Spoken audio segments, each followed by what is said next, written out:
Hello everybody. In this tutorial or workshop we are going to be learning how to make your first game using the Unity game engine, and I'm going to jump right into showing what exactly we're going to make.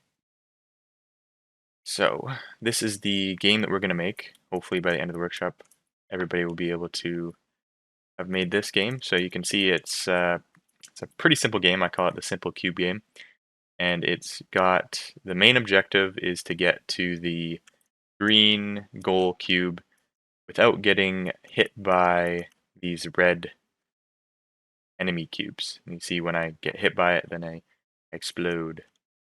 So if I do make it to the goal cube, then it loads the next level. And once again, we gotta get to the goal without hitting the red cube. I just did it. And here's the next level. One's more tricky. Dodge that guy, wait for this guy to go by. Go by him. Oh, dodge him. Whoa, just dodged him. Follow this guy along the back here. And we get to the goal. And that's all the levels I made just to showcase the game. So now we're going to close this Unity project. Assuming you've already installed Unity successfully, you should be opening Unity Hub in this. It should look something like this. And in your installs, you should have Unity 2022 something. One of the 2022 versions, any of them should be fine for this workshop. So assuming you have that done, the next step is going to be the Projects tab here to create a new project. Click this blue button here. We're going to be looking for 3D URP. It might be lower on the list for you, and you might need to click a button here to download the template, but I've already done that. First thing we're going to do is we're going to give it a name, so I'm going to call this GDYU Unity Workshop.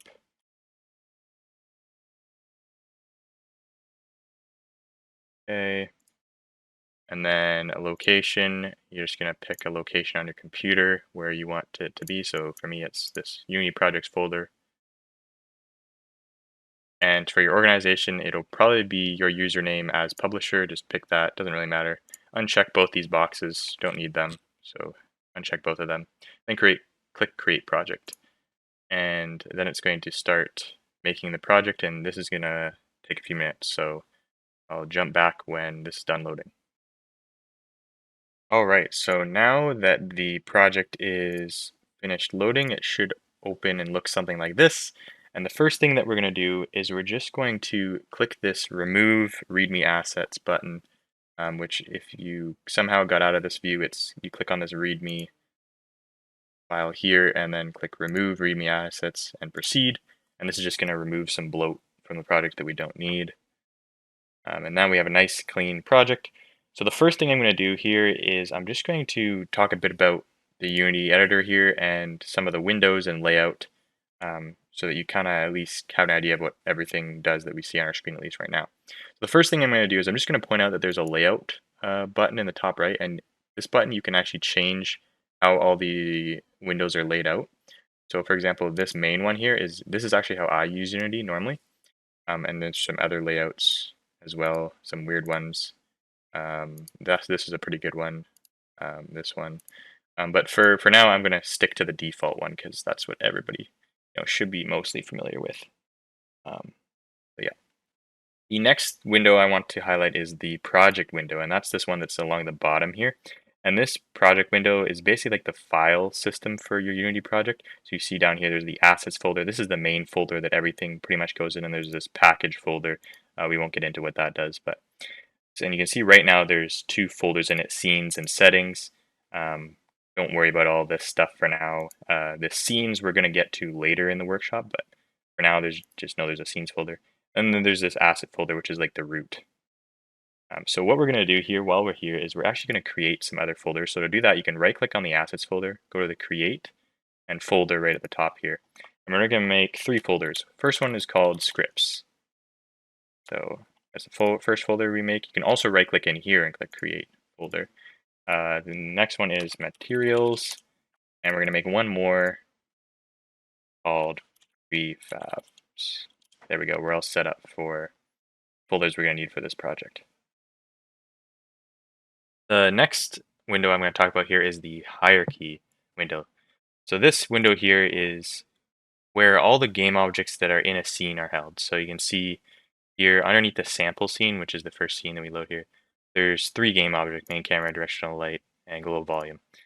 And as we add more game objects to our game scene here, they will appear here. The next window here is the inspector. So you can see that if I click on a game object, you see here the inspector is populated with a bunch of, these are called components. Every game object has the transform component. This component takes care of the position and rotation scale in the world. And then the other components are dependent on what the game object does. So for example, main camera has a camera component because this is the camera. Directional light has a light component because this is a light. And yeah, we'll get into adding our own components throughout the workshop. The next window is this middle window. This is the scene window. Um, so I guess I'll just talk about the controls for navigating this window. So you can see if I hold right click, it opens this little eyeball, and I can move around like it's a first person game. So I can kind of move the camera up, down, left, and that's just by right clicking and moving my mouse. So that's why a mouse is really good for using Unity. And then if you use A, D, and W and S, you can move sideways and forward and backwards as if you're like flying around in a first person camera. And Q and E is also to move straight up and down. You can also hold middle mouse button to pan move if you want to do that. And then there's also these options in the top right here to kind of lock your view to a side or the top, and also to make your view isometric or not. So you see now my view is isometric. It means I can get a perfect side view. So this would be good for if you're making a 2D game. And if I click it again, then I can go back into the regular view. All right, so that's all the main windows I think I want to talk about. So let's now get into making the game. So the first thing we're going to do here is in the hierarchy. Remember, this is where all the game objects are listed in this scene. We're going to create a cube, which is going to be our floor. So the first thing we're going to do is we're going to right click in the hierarchy here, and we're going to do 3D object cube. We're going to name it floor. If you somehow accidentally named it cube and click enter too soon, you can click on it again, right click it, rename, or you can rename it up here, floor again. Now that we have our floor cube here, it's kind of not in the center of our world, so we're going to make it move to the center of the world by right clicking on the transform and clicking reset, and that just moves it straight to the middle of the world. And then what we want to do is we want to make this cube our floor, so we want to make it a bit bigger here. Let's make it 15, so scale here, 15 on the X, 15 on the Z, and now we can see we have a good floor. And also, if you look at it from this angle here, we probably want it right at the top of this cube, right at the actual floor of the world. So we're going to move it down on the Y, so position Y negative 0.5. And you see now it's right at the floor of our world. Perfect. So that is our floor.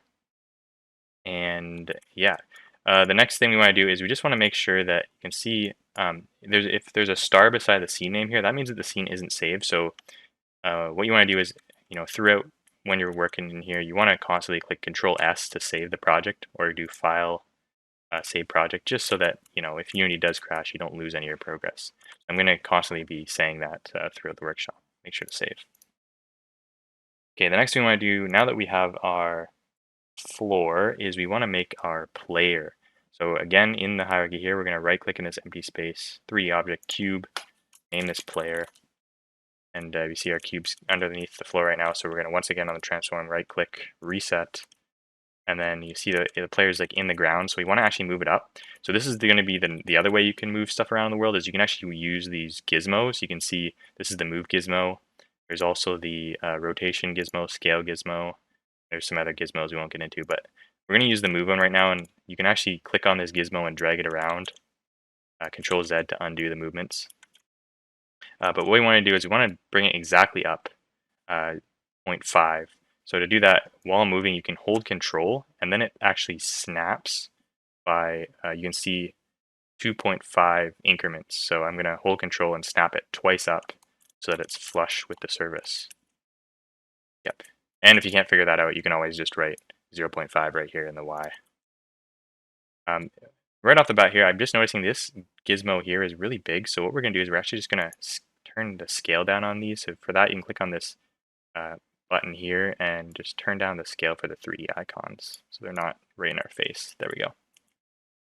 Awesome. So the next thing that I'm just noticing here is that our scene's like really gray. So the next thing we're going to do here is we're going to actually make some material for our world here. So for that, we're going to go to our materials folder in the project window here. And in this folder, we're going to right click. We're going to create a material, which is right here. And we're going to name this material player. Okay, and then next thing we're going to do is with this material made here, we're going to click and hold, drag it into our scene view here, and we can see if we mouse over these game objects, it's applying the material to the game object we're mousing over.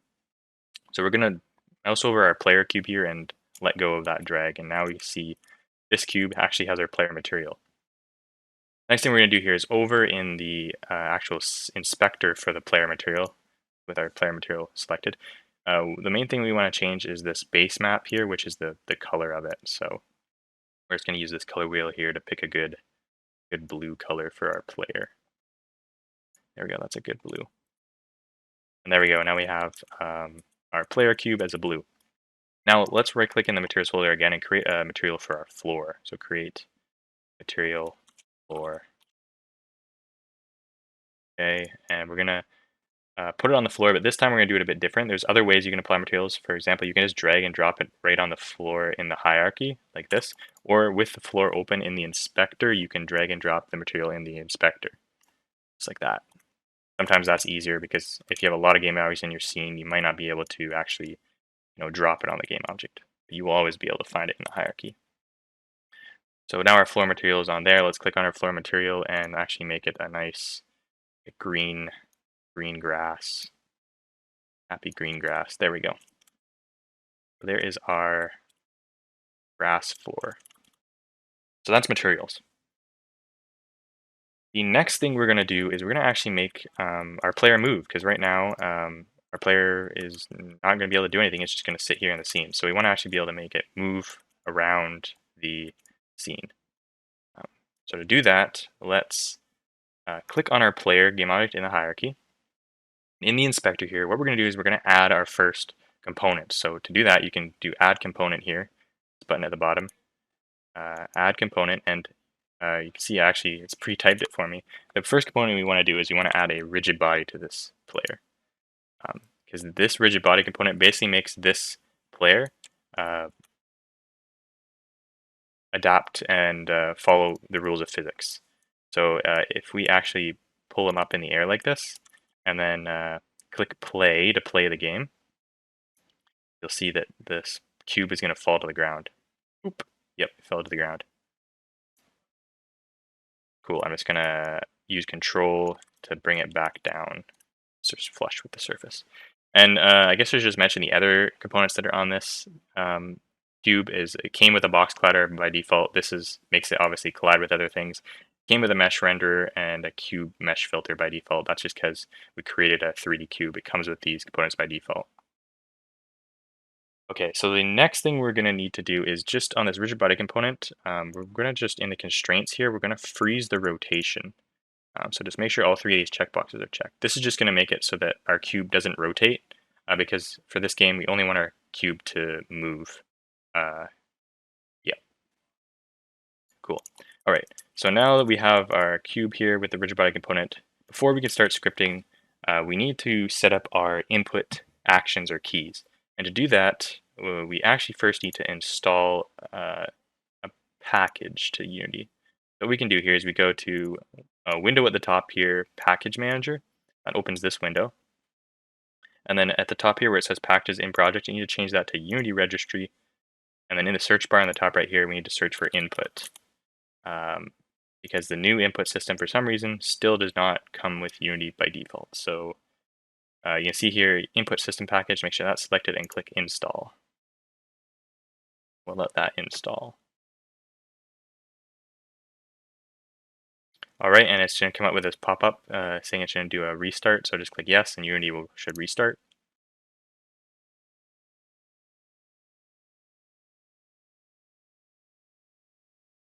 Okay, cool. Unity's restarted, and just to make sure that's installed, we can just check if we change packages up here in the top left back to in project, and we scroll down here, we should be able to find it. Yeah, input system right here. It's got a green check mark, which means it's installed.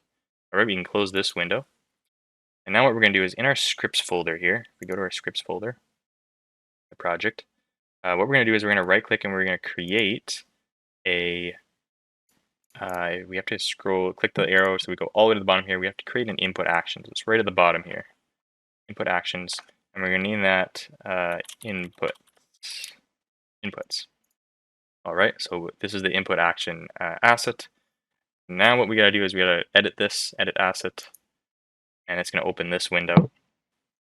And we're going to have to set up our controls here. So first thing in the actions map column here, we have to add a new actions map, just call it player. And then in the actions here, we're going to right click and delete this one. We're going to add a new one, and we're going to call it movement. All right, and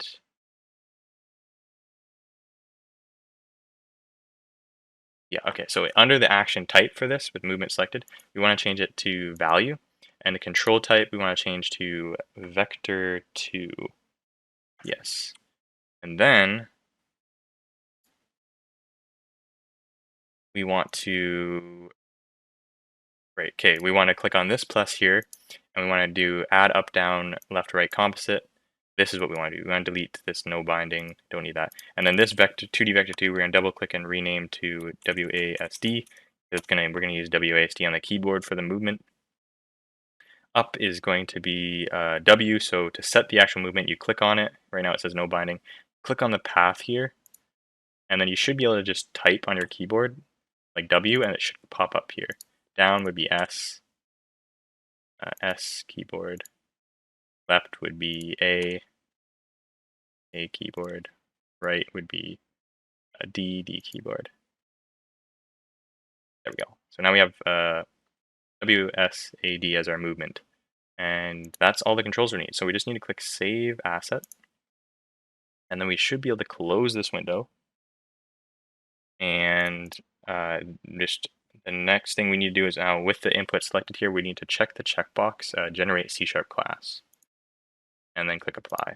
That's just going to generate this script here automatically, and this script just contains a bunch of stuff that we need in order to set up the controls. Don't worry about any of that. It's all automatic. All right, now that we have our input actions all set up, we want to make our first script. And to do that, in the scripts folder here, we right-click, create C# script, and we're going to name it player. It's going to be our player script. All right. And then now we're going to just, before we open it, we're going to make sure this script is added to our player. So what you can do is select the player in the hierarchy, and then you can drag the player script into the inspector, the player, near the bottom here, where it says add component, and then it'll actually add it here, script player. So this player script is now attached to the player game object. All right. Okay, so now we just want to actually edit this player script. So what we're going to do is we're going to double click on it to open it. And it should open Visual Studio. It's probably going to be 2022. And then this is what our player script looks like in Visual Studio by default. One thing before we get into this, we just want to make sure that the player, it's spelled here the exact same as how it's spelled in the Unity project script name, because it's just a common issue that these two are not spelled the same, and then it causes issues. So just make sure those are spelled the same. It should be good. So you can see here, this is a C# script. Unity uses C# primarily, and it starts off here giving us two functions, a start function and this update function. The start function is called basically when the game starts, before the very first frame, and the update function is called every frame. So you can think of this as like an infinite loop, and this as the main or start function. All right, so first thing we're going to do here is we're going to just start by setting up some variables here at the top. So what we're going to do is we're going to make our first variable private inputs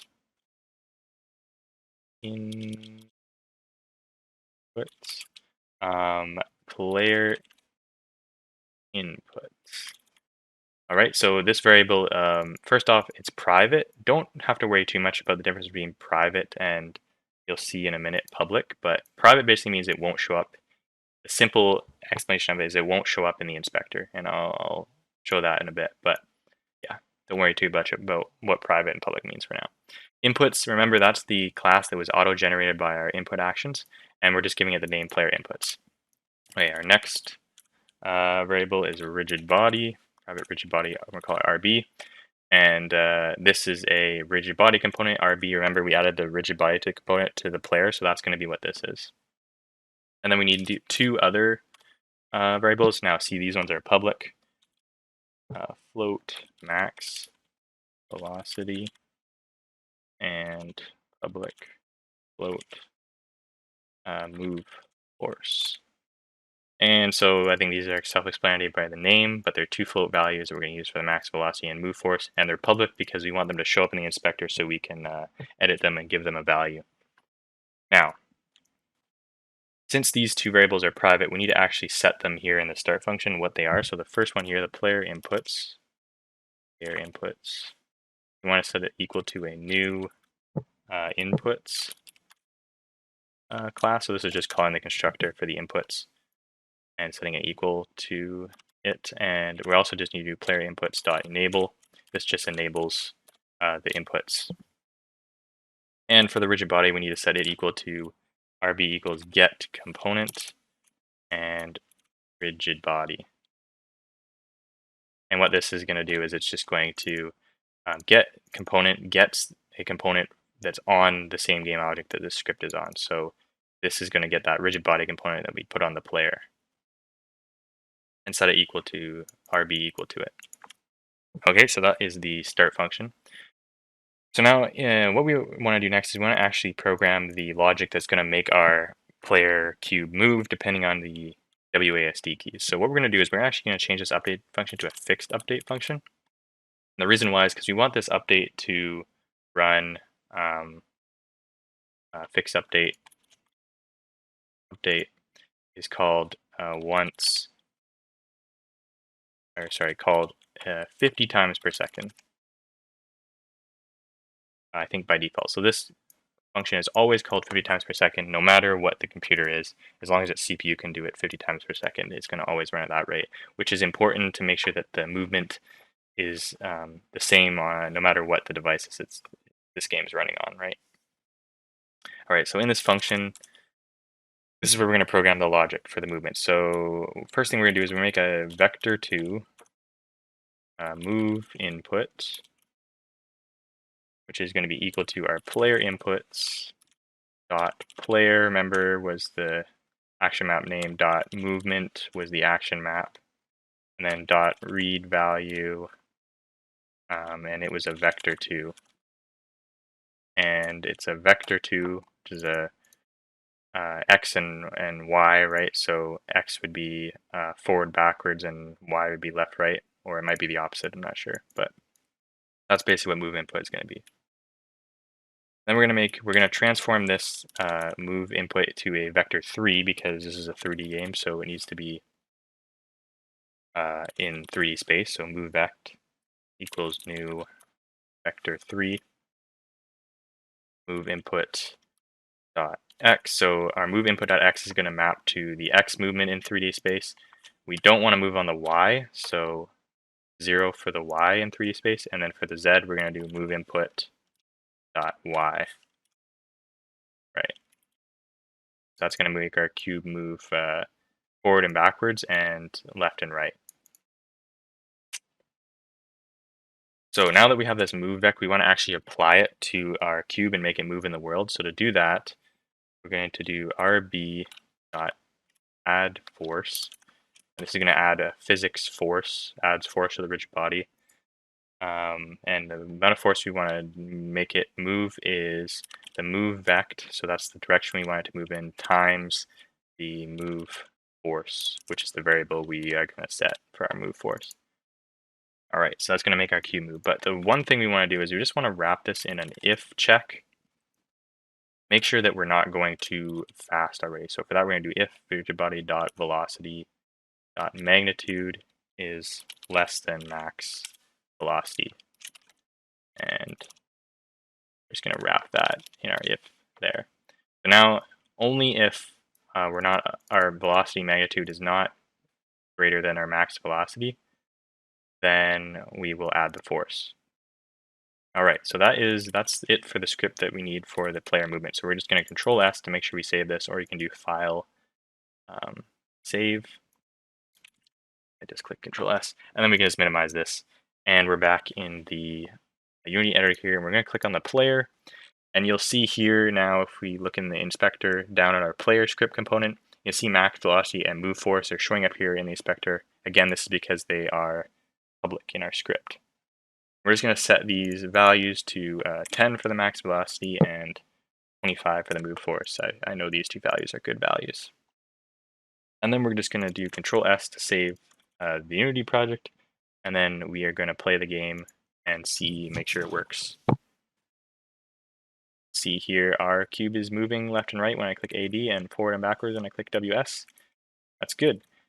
So immediately I see the next issue here is that our camera is kind of at a bad angle here. So we're going to go ahead and fix that now. So to fix that, all we got to do is we got to take our main camera here in our hierarchy, click and hold and drag it underneath our player, and then let go, and you can see now the main camera is a child of the player. So if I move the player around, you'll see the main camera also moves around with it. So it's child. Okay, and we just want to adjust the angle of this main camera. You can see the little preview down here in the bottom right so that it has a better view of the cube.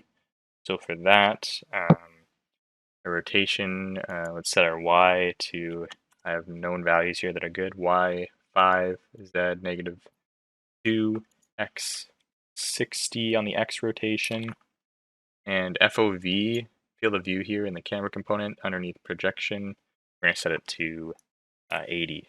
So this is going to make a larger field of view so we can see more of the area. And you see down here in the preview in the bottom right, you can also switch to the game tab here. Now you can see what the game's going to look like from the camera view. And then go back to the scene view. Now we Control S to save, and if we play again, you should see the camera's looking at the cube from a much better angle. Yes, much better angle from above here. Perfect. And there we go. Now we have basic player movement.